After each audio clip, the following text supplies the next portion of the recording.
इलाहाबाद में इस प्रकार के बुद्धिजीवी लोग के बीच में आज बैठा।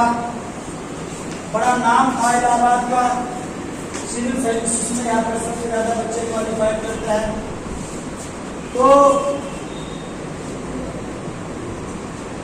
आप कर लो। तो मैं देखना चाह रहा था मुख्य रूप से आज क्या, जैसे सर ने बताया कि 11 तारीख को हमने मथुरा से काम शुरू किया। जब बीजेपी चुनाव जीती तो उसने अगले चुनाव की तैयारी अगले दिन से शुरू की। स्वाभाविक है, लोग मानते हैं, ऐसा है भी। तो उन्होंने अपने अगले चुनाव की तैयारी शुरू करी। तो हम लोगों ने सोचा कि 22% से वोट जो 12-13% हो गया है, इसका मतलब मूवमेंट में कहीं ना कहीं छेद हो गया है। तो हमने अगले दिन से इस मिशन को, इस मूवमेंट को बचाने की तैयारी हमने 11 तारीख से शुरू करने की नींव रखी। और उसी के तहत हमने सोचा कि अब हम अपनी बात नहीं कहेंगे, लोगों की बात सुनेंगे और वहां से डाटा कलेक्ट करके उस पर अध्ययन करने के बाद इसका रास्ता निकालेंगे। तो आज आप लोगों ने उसी कार्यक्रम के तहत अपनी अपनी बात रखी। सारी बात जायज थी। वास्तव में मैं तो चाहूं तो पूरी रात तक भी आप लोगों को सुन सकता हूं, इतना इंटरेस्टिंग बातें आप लोगों ने रखी है। साथियों, मुख्य बातें जो निकल के आई, आपकी तरफ से ये निकल के आई कि साहब कांशीराम ये कहते थे, मैंने सुना था बहुत ही जैसे लोगों से, कि जिसके साथ आपका संघर्ष है उसके साथ समझौता नहीं हो सकता, और जिसके साथ आपने समझौता कर लिया उसके साथ आप संघर्ष नहीं कर सकते। ये तो बात निष्कर्ष में आई। एक बात। दूसरी बात, 2007 का जो चुनाव था, जिसको बीएसपी ने पूर्ण बहुमत की सरकार काफी दिनों के बाद बना करके इतिहास दर्ज किया, उस समय आप देखेंगे तो 40 हजार वोट प्राप्त करके हम विधायक बने थे। नहीं, 150 सीटें ऐसी थी जो 35,000 से 45,000 वोट प्राप्त करके हम लोग विधायक बन गए थे। लेकिन आज की डेट में विधायक बनने के लिए आपको कम से कम 1 लाख वोट चाहिए। ये अंतर की बात भी तो हमको समझनी होगी, क्यों जी साहब? ऐसा क्यों होता था, अब ऐसा क्यों होता है, ये समझने वाली बात है। पहले लोग वोट क्यों दे देते थे? क्योंकि पता थी कि बहनजी की बिरादरी का 40,000 करोड़ वोट है, उसमें से 25,000 तो पड़ेगा ही पड़ेगा, क्यों जी साहब? और जो कैंडिडेट की जो बिरादरी थी वो ये मानती थी कि अगर हमने अपनी बिरादरी का 50% वोट भी इनके साथ जोड़ दिया और थोड़ा सा मिशन का वोट होता था तो 45-40 हजार वोट पे विधायक बना सकते हैं, बनते थे। लेकिन आज ये जो गैप जो हो गया है, ये क्यों हो गया है, ये निष्कर्ष निकल के जो आप लोगों की बात से आया। और सर ने जो बात बताई, मैं इसी बात पे चलने वाला आदमी हूं कि भाई वो जो तस्वीर टांगी गई उसमें वो कलम उठाए जो इसमें सुधार कर सके, कमी निकालने वाला कलम ना होगा। क्यों 2007 के बाद कैडर कैंप करने बंद हो गए थे? क्यों साहब? मैंने 2005 तक मैंने कैडर अटेंड किए थे दिल्ली में। 2003 में मैंने इस मूवमेंट में कदम रखा और मैंने एमए साइकोलॉजी से किया और मैंने एलएलडी, मैंने पीएचडी किया। मुझे साथियों ने बताया कि अगर संघर्ष करना चाहता है, इन लोगों से लड़ना चाहता है, तो आपको एजुकेशन के क्षेत्र में भी तीसरे मजबूत बनना पड़ेगा। आज की डेट में हम लोगों ने लगभग 600 पीएचडी होल्डर, प्रत्येक बिरादरी के लोग हमने देश बचाने के नाम पे इकट्ठे किए हुए हैं कि अगर आरएसएस के अंदर जो पीएचडी होल्डर इस देश को बर्बाद करने के लिए बुद्धि लगा रहा है, तो हम लोग भी इस देश को बचाने के लिए बुद्धि लगाएंगे। और ये बुद्ध का कहना है, दुनिया का नियम है, मारने वाले से बचाने वाला हमेशा बड़ा होता है।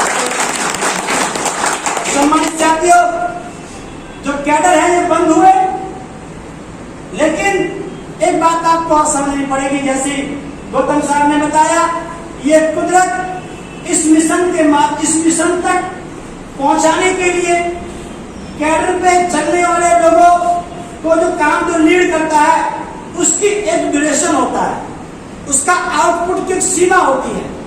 बुद्ध को इतना ही मिलेगा, फूले साहू को इतना मिलेगा, रविदास कबीरदास को इतना मिलेगा, बाबा साहब को इतना मिलेगा, साहब काशीराम को इतना मिलेगा, बहन जी को इतना मिलेगा, उससे ज्यादा कोई नहीं कर सकता। अगर हम लोग आस्तिक की बात करें तो हमको नास्तिक के दौर से गुजरना पड़ेगा, और अगर आप आस्तिक बनना चाहते हो, अगर आप नास्तिक बनना चाहते हो तो आपको आस्तिक के दौर से गुजरना पड़ेगा। ये फिलॉसफिकल बात है, बाद में कुछ दिन के बाद आपको समझ में आएगी। साथियों, ये सुनिश्चित होता है, जो बाबा साहब कांशीराम जो बहुजन कॉन्सेप्ट के नाम से प्रसिद्ध हुए या बदनाम हुए, उन पे सर्वजन का थप्पा नहीं लग सकता। समझ में आई? जहां साहब कांशीराम का नाम आएगा तो वह क्या आएगा? 1585 पलटू कांशीराम। क्यों सर? कोई लगा नहीं सकता सर्वजन पिता है, सर्वजन पिता है। जहां बहन जी का नाम आएगा वह क्या लेके आएगा? सर्वजन पिता है, सर्वजन पिता है।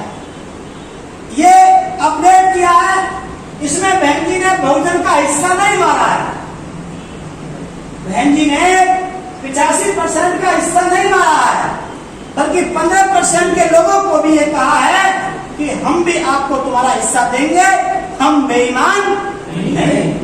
आप बेईमानी कर सकते हो, कांग्रेस भाजपा की सरकार बना करके आप बेईमानी कर सकते हो, लेकिन हम बाबा साहब को मानने वाले लोग बेईमानी नहीं कर सकते। तो साथियों, अब जो मामला जो आया, अब फिर हम पटके और निकल के बात ये आई कि हमको फिर से 1585 के कॉन्सेप्ट पे काम करना पड़ेगा। अब जो लोग इस देश में इस चीज से बदनाम हो चुके हो, स्थापित हो चुके हो, प्रसिद्ध हो चुके हो, अब उन पे कोई कैसे फिर से भरोसा करेगा? नहीं, फिर से कैसे भरोसा करे, ये बहुत बड़ा चैलेंज है। समझने वाली बात यह है, मैं सुबह भी बात कर रहा था, साहब कांशीराम जब निकले तो बंजर जमीन थी, जमीन बंजर थी। हल चलाओ, फावड़ा चलाओ, बैल चलाओ, कुआं खोदो, कुछ भी खोदो, जितनी ताकत होगी उतनी जमीन तैयार कर लो, है ना। और उसके बाद में जो जमीन तैयार हुई, वो जमीन को, उस उपजाऊ जमीन को दूसरे लोगों ने कब्जा कर लिया, मजबूत लोगों ने कब्जा कर लिया। तो जमीन, बंजर जमीन को उपजाऊ बनाना ये आसान था, या जो जमीन मजबूत सरकार में बैठे हुए लोगों, मजबूत समाज में बैठे हुए मजबूत लोगों ने कब्जा कर लिया हो, उससे वापस लेना आसान है या वो दौर आसान था? क्यों साहब, समझना होगा। क्यों? जिन जिन को राजनीति करना सिखाया साहब कांशीराम जी ने, स्वामी प्रसाद मौर्य, रामचंद्र, जो भी राजभर हैं, जो भी ये लोग हैं, आज वो उनको कब्जा किसी दूसरे के हाथ में है नहीं। अब फिर से तुमको उसी राजनीति को तैयार करना है, कैसे विश्वास होगा कि आप कैसे मान लेंगे कि आप फिर से ऐसा नहीं करेंगे? जब विश्वास किसी से उठ जाता है, किसी के कैरेक्टर पे दाग आ जाता है, तो आसान नहीं है उसको, कैसा। लेकिन इस दुनिया में कोई चीज असंभव भी नहीं है। तभी तो हम लोग बैठे। मतलब क्या था बैठने का? मेरे सम्मानित साथियों, हमारे बुजुर्गों ने इस मूवमेंट को यहाँ तक अपना कंसिडरेशन दिया, और आज तो हम लोग उसके दौर से ज्यादा पढ़े लिखे लोग, ज्यादा संसाधन रखने वाले लोग हैं। मैं 5 मिनट में बात को समाप्त करूंगा। हम कर सकते हैं। एक छोटी सी बात बता के उदाहरण के माध्यम से अपनी बात को समाप्त करूंगा। आपने नाम सुना होगा वास्को डी गामा का। ये कहानी कभी आप लोगों ने मेरे मुंह से सुनी है किसी ने? वास्को डी गामा नई दुनिया की खोज के लिए निकला, ठीक है। 15 दिन का खाने का सामान लेकर के निकला स्टीमर में। स्वाभाविक है, समझ सकते हैं, पड़ा होगा। खाते खाते खाते समुद्र में चलते चलते उसको 13 दिन हो गए। 2 दिन का खाना बचा, 3 दिन का खाना बचा। साथियों ने कहा कि खाने की सामग्री समाप्त होने जा रही है, हमको नई दुनिया मिलती हुई दिखाई नहीं दे रही है, हमको वापस चलना चाहिए, हमको वापस चलना चाहिए। तो वास्को डी गामा ने कहा कि हमारे पास कितने दिन की खाने की सामग्री है? बोले 3 दिन की है। हमको चलते चलते कितने दिन हो गए? बोले 13 दिन हो गए। अगर 13 दिन में तुमने जो दूरी तय करी है तो वापिस जाने के लिए भी आपको 13 दिन चाहिए। क्यों दोस्तों? स्वाभाविक है। अगर मैं बांदा से 4 घंटे में आया हूं तो जाने के लिए 4 घंटे लगेंगे, तो स्वाभाविक है। तो उन्होंने कहा इसका मतलब पीछे जाओगे तो आपकी मौत निश्चित है, पीछे जाओगे तो आपकी मौत निश्चित है, और आगे जाओगे तो आपकी कुछ संभावना भी बची हुई है। वो आगे चले और 14वां दिन हुआ, उसको चिड़िया उड़ती दिखाई दी, और थोड़ी देर के बाद उसने इंडिया की धरती पे कदम रख दिया। इसका मतलब यह है कि जिस मिशन को, जिस मूवमेंट को आप यहाँ तक लेकर के आ चुके हो, आपको चलते चलते हजारों साल हो गए। अगर पीछे जाओगे तो गुलामी निश्चित है, और आगे जाओगे तो आपकी आजादी की संभावना पूरी पूरी बनी हुई है। तो हमें आगे की तरफ कदम बढ़ाना है, पीछे कदम नहीं। स्वाभाविक है, बात जायज है। और इस दुनिया में लोगों ने कहा है कि सच्चाई परेशान हो सकती है लेकिन पराजित नहीं। बहुत से लोगों ने कहा, उनकी बात जायज हो सकती है कि बहन जी को यह नहीं कहना चाहिए था कि मुस्लिम समाज ने उसको वोट नहीं दिया। कहते हैं लोग, चाहे वोट दिया चाहे नहीं दिया, लेकिन नहीं कहना चाहिए, किसी भी बिरादरी के लिए नहीं कहना चाहिए था, ऐसा लोग कहते हैं। आखिर में बहन जी ने कह दिया कि केवल मुझको मेरे समाज का वोट मिला है, ऐसा लोगों का कहना था। लेकिन इसका अगर इंटरप्रिटेशन करके देखें तो उसमें यह अर्थ निकल के आता है कि माननीय बहन जी ने यह कहने का प्रयास किया था कि जितना वोट आप लोगों ने समाजवादी पार्टी को दिया, अगर इतना वोट आप बीएसपी को दे देते तो भाजपा दूर दूर तक दिखाई नहीं देती। हमको ये समझाना पड़ेगा, बताना पड़ेगा। इसलिए सम्मानित साथियों, घबराने की आवश्यकता नहीं है। जैसे गौतम जी ने बताया कि ये दौर आ रहा है, हम 3 चीज को लेकर चिंतित हैं। आपने तो शायद कैडर तो अपने नहीं अटेंड किया होगा, लेकिन फिर भी मैं आप लोगों को धन्यवाद देता हूं कि आप अपने दम पे तैयार हुए हैं। सोशल मीडिया से फायदा हुआ है हम लोगों को, ऐसी बात नहीं है कि फायदा नहीं हुआ। बताओ, हुआ है नहीं हुआ? ये सोशल मीडिया की देन है तो ये लड़के यहाँ पर बैठे हुए हैं, वरना कैडर कैंप तो उस समय बंद हो गए थे जिस समय इनकी उम्र 10 साल थी, 15 साल थी। क्यों साहब? जब ये वोटर नहीं थे तब इन लोगों ने, और इन्हीं का वोट छटका, चाहे वजह कोई भी नहीं हो, ये भी दुख का विषय है। तो सोशल मीडिया से हमको फायदा हुआ है। मेरा साथियों, आप लोगों से निवेदन है, आप यहाँ तक तैयार होकर के आए हो, हम लोग बैठेंगे, आप लोग, मैं कुछ दिन में भी सोशल मीडिया पे डालने वाला हूँ कि सभी अपनी अपनी बातें लिख करके मुझको व्हाट्सएप करेंगे मेरे व्हाट्सएप नंबर पर। मैं उसका सबका, चाहे 1 हफ्ते तक हमको उसका अध्ययन करना पड़े, उसके बाद हम कैडर तैयार करेंगे। हम मान्यवर साहब कांशीराम जी के नाम को खत्म होने नहीं देंगे, क्योंकि अगर ये नाम खत्म हो गया तो इस देश में से SC, ST, OBC और मुस्लिम समाज के लोगों की राजनीति समाप्त हो जाएगी। यही वो लोग चाहते हैं, यही वो लोग चाहते हैं। मैंने क्यों कह दिया मैं भी कांशीराम? मैंने ये नहीं कहा कि मैं ही कांशीराम, क्यों साहब? ये नहीं कहा मैं ही कांशीराम, मैंने ये कहा कि मैं भी कांशीराम, क्योंकि साहब कांशीराम ये कहते थे कि जिस काम को एक कांशीराम 100 साल में कर सकता है, अगर 2 कांशीराम हो जाए तो 50 में हो जाएगा, और 4 हो जाए तो 25 में हो जाएगा। जितने ज्यादा कांशीराम होंगे उतना ज्यादा काम आसान हो जाएगा। कांशीराम का मतलब ये नहीं है कि आप शादी ना करें, घर ना बसाएं, घर वापस ना जाएं, धन संचय ना करें, ये मतलब नहीं है। फिर तो वो तो मैं ही कांशीराम हुआ। अगर ये चीज मानते हो तो फिर तो मैं ही कांशीराम हुआ। मैं भी का मतलब कोई और भी। इसको आप फॉलो कर सकते हो साहब कांशीराम को, जितना समय हो सकता है उतना आप निकाल सकते हो। इसलिए सम्मानित साथियों, हम पूरे उत्तर प्रदेश के सभी जिलों में घूमे हैं। घबराए नहीं, आपको चिंता 3 चीज की है। क्या आपका कोर वोट इंटैक्ट रहता तो चिंता नहीं थी। 22% से हम 13% पे आ गए, 9% आउट हो गया। इस बात की चिंता है ना, ये तो चिंता है। दूसरी चिंता किस बात की है कि हम सत्ता तक हम पहले की तरह फिर से कैसे पहुंचेंगे।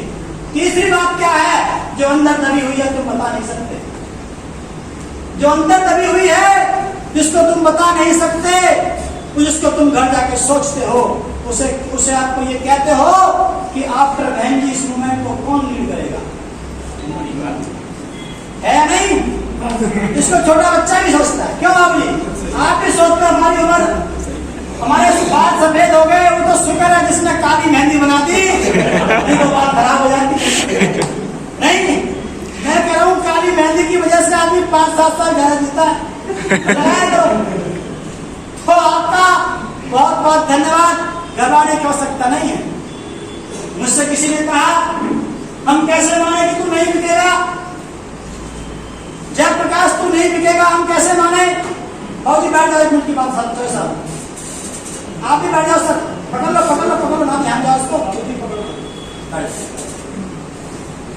साहब कैसे मुझसे कहा कि हम कैसे माने कि तू नहीं बिकेगा, हम तुझ पे कैसे भरोसा कर लें। एक छोटी सी बात बता के अपनी बात को समाप्त करता हूं। मैं अपने आप को स्थापित करने नहीं आया, वो तो आप लेना डिसीजन, अब नहीं लोगे तो 24 के बाद लोगे। सही लेना तो होगा, कोई तो चाहिए। मैं तो ये कहता हूं कि 3 लोगों में कंपटीशन है, आप समझ सकते हो। अपने नाम भी लिए 4 जोड़ लो, ये नहीं तो 4 जोड़ लो, एक अंदर का 3 बाहर के, समझ सकते हो आप लोग। लेकिन जीतेगा वही जो कि साहब कांशीराम को जितना ज्यादा फॉलो करेगा। क्यों साहब, ये तो कंपटीशन का दौर रहेगा। मेरा आप लोगों से निवेदन है, किसी ने मुझसे पंजाब में कहा हम कैसे माने तुम पे भरोसा कैसे कर ले कि तुम नहीं बिकोगे, हम आप पे भरोसा कैसे कर ले। हमने कहा कि जब साहब कांशीराम जी ने काम शुरू किया था तो तमाम लोग उस समय बिक रहे थे। खा पड़े बामन में, खा पड़े उदित राज पासवान, थाले तमाम नेता, बीपी मौर्य, प्रिय गौतम, तमाम दावत ठोकते थे कि इस मूवमेंट को हम चलाएंगे, लेकिन वो बिकते चले गए। लेकिन समाज ने सबको मौका दिया। क्यों साहब, समाज ने सबको मौका दिया, और मौका देने के बाद एक ना बिकने वाला कांशीराम निकला। अगर मौका नहीं देता सबको ये समाज, तो ना बिकने वाला कांशीराम पैदा नहीं। तो आज भी बिक रहे हैं, आज भी बिक रहे हैं। देवासी चिरालिया जो बनता था, जिग्नेश मेवानी, तमाम पार्टी में आने वाले लोग आज भी बिक रहे हैं। मेरा आपसे निवेदन है, मेरे नौजवान साथियों, आपके कंधे पे बहुत वजन आ गया है। जितना इन्होंने दिया हम इसमें कोई गुरेज नहीं करते। बड़ा काम करके दिया, आज पाताल में से निकाल के दिया ये मिशन, लेकिन अब मिशन फंसा हुआ है। एक होता है खींचना, एक होता है फंसाना। जो बुद्धि में किसी में फंसा हुआ है, उसको फंसे हुए को आपको निकालना होगा। और इनके जीते जी ये ना कहे कि हमारी अगली पीढ़ी ने कुछ भी करके नहीं दिया। इनके जीते जी इनको सीएम भी देना होगा, और इनको इस दुनिया से जाने से पहले देना पड़ेगा। हो सकता है मैं अपने आप को बहुत बुद्धिमान मानता, बहुत कर्मठा मानता था, और यह बुद्धि की कला थी कि बहन जी के सामने 2.5 घंटे बैठने के बाद मैं अगले घंटे राष्ट्रीय उपाध्यक्ष बन गया। समझ लो, इसी का तो खेल है। राष्ट्रीय कोऑर्डिनेटर बनाने के लिए मुझे बहन जी ने बुलाया। राजस्थान का काम देखते हुए बहन जी के सामने बैठा। ये लोग मुझको बहन जी के सामने पहुंचने ना देने के लिए ही पूरी ताकत लगा रहे। अगर जयप्रकाश बहन जी के सामने बैठ गया तो बहन जी जयप्रकाश को सब कुछ दे देंगे। क्या दे देंगी? अब क्या बचता है? करो रिकॉर्डिंग करो भाई तुम लोग। अब बचा क्या बहन जी के पास? अगर दोनों पोस्ट को एक साथ जोड़ दें, नेशनल कोऑर्डिनेटर, राष्ट्रीय उपाध्यक्ष, इन दोनों पोस्ट को एक साथ जोड़ दें तो इसके बाद देने के लिए क्या बचा है?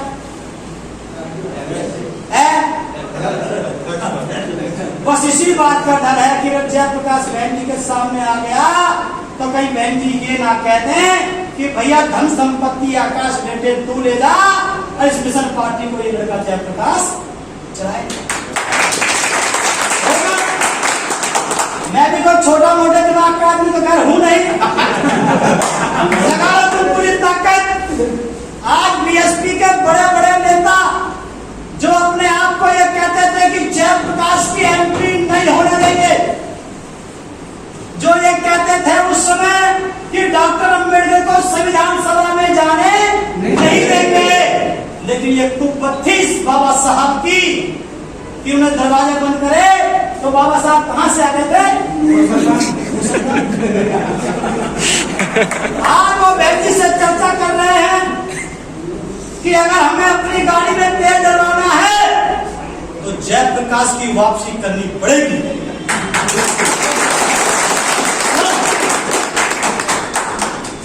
अगर मेंटेनेंस चाहिए, अगर ये वाली माला चाहिए तो जयप्रकाश की वापसी बहन जी से कह के करवानी पड़ेगी। आप यकीन करना, मैं घमंड नहीं कर रहा।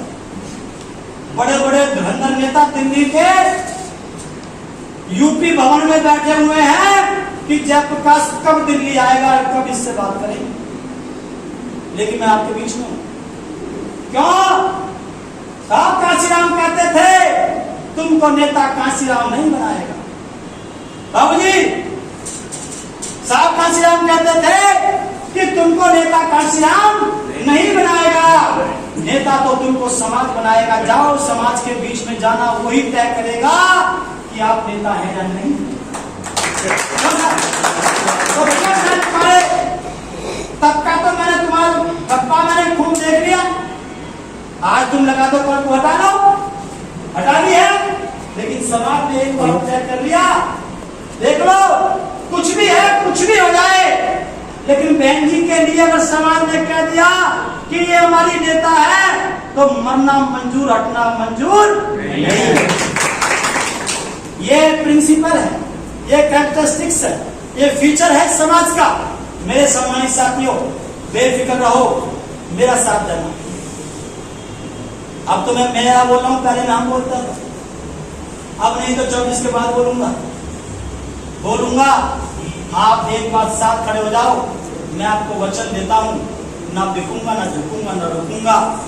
और इस देश में साहब कांशीराम जी ने टूटी चप्पल पहन करके कांग्रेस के जैसे राजघराने को मिट्टी में मिलाया। क्यों? राजीव गांधी जैसे राजा के बेटे को गली में घुसेड़ दिया, कांग्रेस को कोमा में ला दिया। आज की डेट में कांग्रेस के पूरे देश के अंदर कांग्रेस गांधी परिवार के नाम पे मुख्यमंत्री नहीं बन सकती। क्यों? राहुल गांधी, प्रियंका गांधी, सोनिया गांधी के नाम पे राजस्थान का चुनाव नहीं होता। किसके नाम पे होता है? सचिन पायलट और गहलोत के नाम पे होता है, नहीं, बघेल के नाम पे होता है। पूरे देश में किसी भी स्टेट में कांग्रेस अपने गांधी परिवार के नाम पे सरकार नहीं बना सकती। ये मान्यवर साहब कांशीराम की टूटी चप्पल की देन है। साथियों, जब साहब कांशीराम इतना कर सकते हैं टूटी चप्पल पहन के, तो मैं तो 15,000 का जूता पहनता हूं। 15,000 का जूता पहनता हूं। अरे कांग्रेस से 50 गुना मजबूत ये भाजपा हो गई है, तो हमारा जूता भी टूटी चप्पल से 50 गुना ज्यादा साहब कांशीराम से हो गया है। हम जो भाजपा को हम हिला देंगे, बड़ी बात नहीं है। क्या कहा उन्होंने? Idea rule the society, never individual rule the society. विचार शासन करता है, अगर थोड़े दिन आप लोग क्या सोचते होंगे, थोड़े दिन वो बहुजन कॉन्सेप्ट और चलता रहता तो बेशक उस समय सरकार ना बन पाती, लेकिन अब हम मजबूत स्थिति में होते। ऐसा लोग बहुत से कैसे, लेकिन उसकी वजह से नहीं। साहब कांसीराम आपको मजा चखाना चाहते थे सरकार का, सब समाज का रिप्रेजेंटेशन दिखाना चाहते थे। जो हमारे बुजुर्गों ने कहा, किसी ने कहा कि हम किंतु परंतु नहीं लगाएंगे, हमारे भाई ने कहा हम उनको वो नहीं देंगे, लेकिन साथियों घबराने की आवश्यकता नहीं। जब मरना ही है तो आगे चल के मरेंगे, पीछे कदम हटा के नहीं मरेंगे। हम समझाएंगे, कैडर तैयार करेंगे, समझाएंगे। हर एक ऐसी समाज की बिरादरी के बारे में जाके उनसे बात करें कि भाई दिक्कत बहुत ज्यादा खराब है। तुमने जो कहा कि हमने तो मोदी का नमक खाया दिया है, वोटिंग चक्कर में भी वोट गया है। मुझे समझो इस बात को, मेरे दोस्तों इस बात को भी समझो। 80% है इसमें भी, चाहे नमक के चक्कर में, आटे के चक्कर में, क्या चावल दे दिया, दाल दे दिया, तो हमको जाकर के जब तक हम की मेन चीज को काउंटर नहीं करेंगे, दिमाग में बात उनके नहीं बैठेगी। हम बताएंगे कि एजुकेशन से, रोजगार से निकाला गया तुम्हारा ये पैसा है, स्कूल बंद हो रहे हैं, तुमको ऐसे कर दिया जाएगा, वैसे कर दिया जाएगा, तो इसका कैडर हम लोग तैयार करेंगे। अब मैं आपसे एक बात पूछता हूं सम्मानित साहब, सच्चाई से बताना, ईमानदारी से बताना, कोई किसी को कुछ नहीं देता, ये तो अपने समझ की बात है। जब से आप यहाँ आके बैठे हो अब तक आपको अपने दिमाग में कुछ रिलैक्सेशन महसूस होता है या नहीं, हो रहा है या नहीं? मुझे पता है अभी भी विश्वास बहुत कठिन चीज है यार। 13% वोट को 22%, 25%, 30%, कैसे होगा, क्या होगा? ऐसा साहब कांसीराम के समय भी लोग बोलते थे, अरे यार जा अपना काम कर भैया, क्यों इन बच्चों को परेशान खराब कर रहा है, राजा की बात कर रहा है। अरे साहब मैं आपसे पूछता हूँ, एक छोटी सी बात बता पूछ के अपनी बात को खत्म करता हूँ। बल्ब का आविष्कार किसने किया? क्या उससे पहले उसने बल्ब देखा था? बताओ। जिसने टेलीफोन का किया, टीवी का किया, फलाने का किया, ठिकाने का किया, क्या उन लोगों ने उस चीज को पहले देखा था? जिसने जो चीज पहले कभी देखी नहीं उसने वो चीज बना दी। क्यों साहब? क्यों साहब? जिसने जो चीज पहले देखी नहीं उसने वो चीज बना दी। तो आपने तो सरकार को बनते बिगड़ते देखा है, तो कैसे नहीं बना सकते? साहब गुरु जी, बुजुर्ग साहब, इसलिए बेफिक्र रहो, ये बात बिल्कुल आपकी जायज है। हर गांव के अंदर 5 लड़के ऐसे मिल जाएंगे जो समूह में बनते बिगड़ने के लिए तैयार हैं। और जिस गांव के, जिस देश के अंदर जिस विचार पे 5 लड़के मिल जाए एक गांव में से, मैं दावे के साथ कह सकता हूँ इस मूवमेंट को खड़ा करना कोई बड़ी बात नहीं है, बहुत जल्दी था। हमारे पास समय है, 3 महीने हम स्टडी कर रहे हैं। अभी कर्ज भी लेके आएंगे, घूमेगा, वायरल होगा, 50 लाख 1 करोड़ लोगों के बीच में पहुंचे, घूमूंगा मैं सब जगह से, और उसके बाद हम लोग बड़ी बड़ी जनसभाएं शुरू करें। अंदर कैडर कैंप चलेगा। कैसे? बीजेपी क्या कहती है रोड पे खड़े होकर के कि हम ओबीसी समाज का भला करेंगे, एससी समाज का भला करेंगे। अंदर बेसमेंट में क्या प्लानिंग करती है कि हम इनको कैसे खत्म करेंगे। कैसा? इसका मतलब बाहर कहती है सब बहु क्या बोलते हैं, सबका विकास, सबका साथ, सबका विकास। अंदर कहती है कि सबका इनका विनाश कैसे? अंदर बेसमेंट के अंदर होती है मीटिंग, ऐसा है ना? हम तो इतने बेईमान भी नहीं है। तो भैया खूब मंच पे कहो सर्वजन हिताय और सर्वजन सुखाय, लेकिन अंदर कैडर कैंप चलाओ बहुजन हिताय और कौन कर रहा है? बहुत कुछ दिया बहन जी ने हमको, बोलना सिखाया, थाने में घुसना सिखाया है। राजा भैया जैसे दबंग को किसी की हिम्मत नहीं।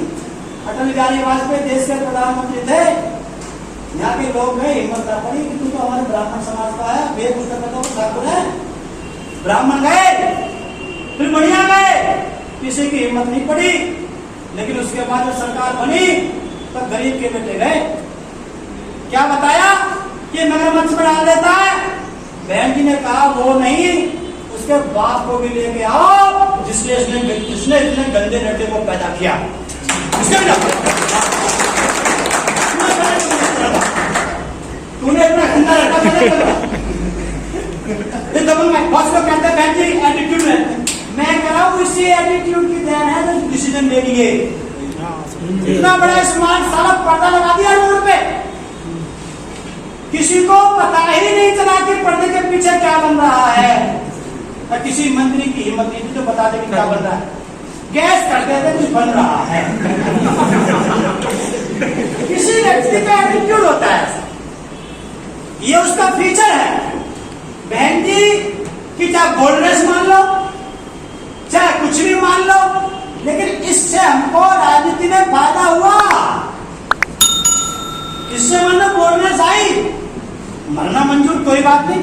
इसलिए सम्मानित साथियों, बहन जी ने बहुत कुछ दिया, साहब ने भी दिया, बाबा साहब ने, पूरे साहू, फातिमा शेख ने, मोहम्मद जो जिन्होंने खाना खिलाया, क्या नाम था उसका, हसन मोहानी, तमाम लोगों ने बहुत दिया है। लेकिन हम अगली पीढ़ी को क्या दे पाए, ये हमारे लिए सोचने का विषय है। और इसके लिए अपनी बुद्धि का प्रयोग करो। हम इतने कमजोर बुद्धि के नहीं हैं। सभी समाज के बिरादरी के लोगों को समझाएंगे कि ये देश को मिटाना चाहते हैं, हम देश को बचाना चाहते हैं, सब में भाईचारा। इसलिए सम्मानित साथियों, घबराओ मत, स्टडी चल रही है, आप लोग अपना अपने डाटा भी, आप लोग हमें अपने मैटेरियल भी देंगे, सभी बिरादरी में भाईचारा बनाएंगे।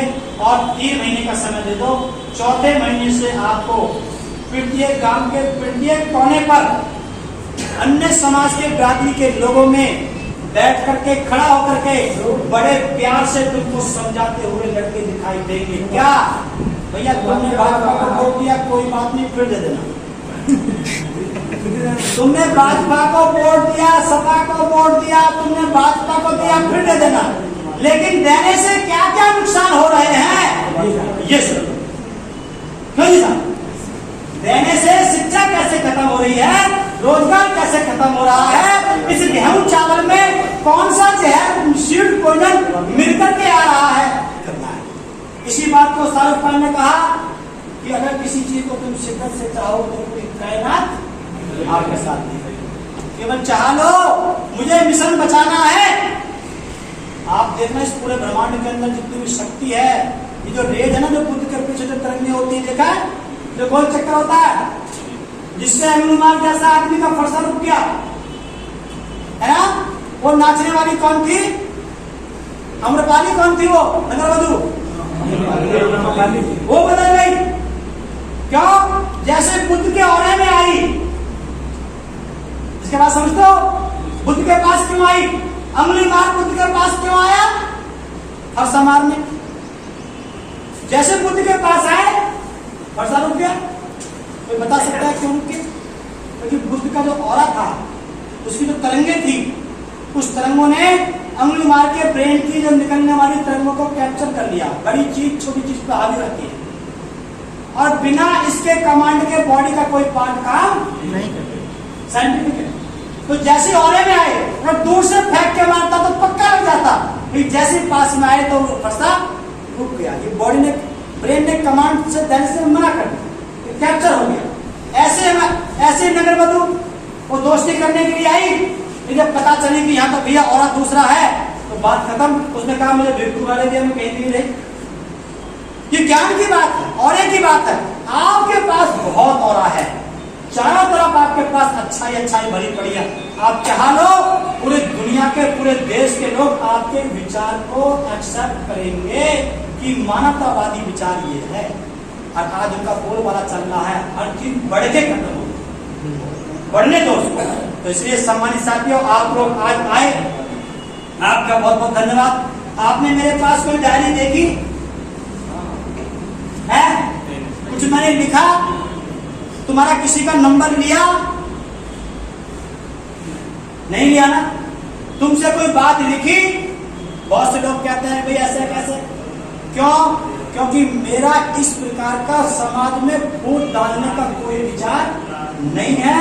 हमको बीएसपी ही चाहिए, लेकिन रिप्लेस करके नहीं, रिपेयर करके चाहिए। इसलिए घबराओ नहीं। मैं जिस दिन बहन जी के पास पहुंच गया और आखिरी सांस तक बहन जी के आसपास घूमता ही रहूंगा मैं। चलो बहन जी का सुनो, किसी ने कहा बुआ बेटा, किसी ने कहा बुआ जी, किसी ने कहा बहन जी। एक टाइटल शब्द है, रिश्ता नहीं है। हमारे पापा की बुआ थी, हमारे पापा की बहन थी, तो हमारी बुआ लगेगी, वो रिश्ता नहीं है, वो एक उनका डेजिग्नेशन है, पोस्ट है वो उनकी। चलो एक छोटी सी बात, बहुत सी बात याद आ गई। हमारे क्षेत्र में गुजर होते हैं, जैसे आप पटेल होते हैं तो गुजर होते हैं, बहन जी कहाँ पे गुजर थे, बहन जी सीएम बन गई। वहां गुजर बोले, बहन जी पापा के पास पहुंचे, अरे गुरुदयाल वहां ले आओ, तो कहाँ लौंडिया, वहां लड़की को लौंडिया कहाँ लौंडिया, इधर को उधर ले गए कमरे में उसके पापा जी।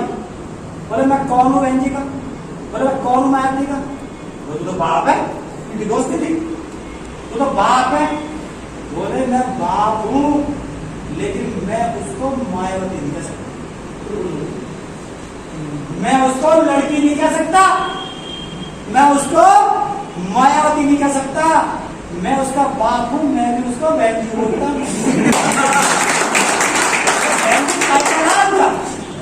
ठीक है ना। तो इसलिए सम्मानित साथियों, बहन जी ही वर्ड हम लोग यूज करते हैं। हमारी टाइटल सम्मान है, जिसपे जितनी सामर्थ्य होती है वो करता है, उसका उतना पाठ निकालो जितने पे बहन जी ने संघर्ष किया। 21 साल की उम्र में एक लड़की की जवान का निकल जाना अपने आप में बहुत यूनिक था। ठीक है साहब, तो आपका बहुत बहुत धन्यवाद। उम्मीद करता हूँ बेफिक्र है, ये हम ही नहीं कर सकते, आप भी कर सकते। रास्ता निकालो, हम भी निकालते हैं, फिर से मूवमेंट खड़ा करेंगे और फिर से हम सीएम भी बनाएंगे और इस देश का प्रधानमंत्री बनाने के लिए हम लोग काम करेंगे और इस चुनाव में हम लोग अच्छा परफॉर्मेंस देंगे। आपका सभी साथियों का धन्यवाद भाई साहब का, सभी साथियों का, और जितने भी आप लोग यहाँ बुद्धिजीवी लोग बैठे, आप सभी का धन्यवाद करते हुए मैं अपनी वाणी को विराम देता हूँ। उम्मीद करता हूँ आप भी अपना सहयोग देंगे और हम सब मिलकर के फिर से इस मूवमेंट को खड़ा करेंगे। आपका बहुत बहुत धन्यवाद। इसी के साथ मैं अपनी वाणी को विराम देता हूँ। जय भीम, जय भारत, जय काशीराम, जय भगत सिंह, जय बसपा, खुदा हाफिज, धन्यवाद।